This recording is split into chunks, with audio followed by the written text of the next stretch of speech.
waxa kale oo yaab leh kuwa waxaasi falaya ee shalay nasteexayndo ka soo eriyay Hargeysa ee u diiday nasteexayndo inay show ku qabato ee Ajax markuu tagay soo xiray inay maanta soo baxayaan kuwii kala gooyinta ummadda Soomaaliyeed u heesayay ee gabadha islaanta lagu magacaabo Yurgeey ay kamid tahay ay xamar joogto oo ay doonayso in lacagta xamar hesho ay dhammeedu u galaan sidee loo galaya dadka madamiirkay baaleen dadka ma aqliga la yihiin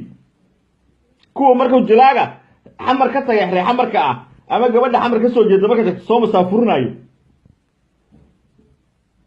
ay iidu raali ka tahay sidee naagti u heesaysa kuwaas ee kala goynti u heesaysay ee dhahaysay ee xamar inaad tago inaad dhintaan ka xigaa iyo ma taqaanaa ma muraala dilaaceen ma ooyeen ma qayroodeen ma burbureen ma qarxintii ku heesaysay Yurgeeyin lahaa ma waxay mudan tahay inta xamar timaado in lagu soo dhaweeyo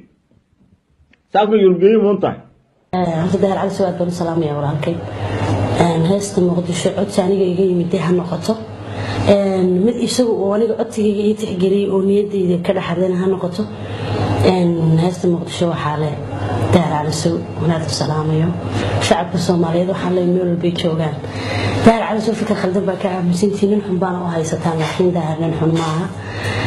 shakhsiyaadkiisa kor markaa ka arkaysaan waxa isleedahay waa qof Daahir Cali Sawaad wuxuu wax dad badan baa isweydiinaya on anigu waqti xaadirka inta aan Daahir heshiin waan ku jiro waxaan sugan jiray oo Daahir waxa uu sameeyaa laakiin shakhsiyaadkiisu Daahir waa inaan wanaagsan shacabkana waxa leeyahay Daahir fikir khaldan baa ka aaminsantiin insha Allah ilaahay soo hanuuniyo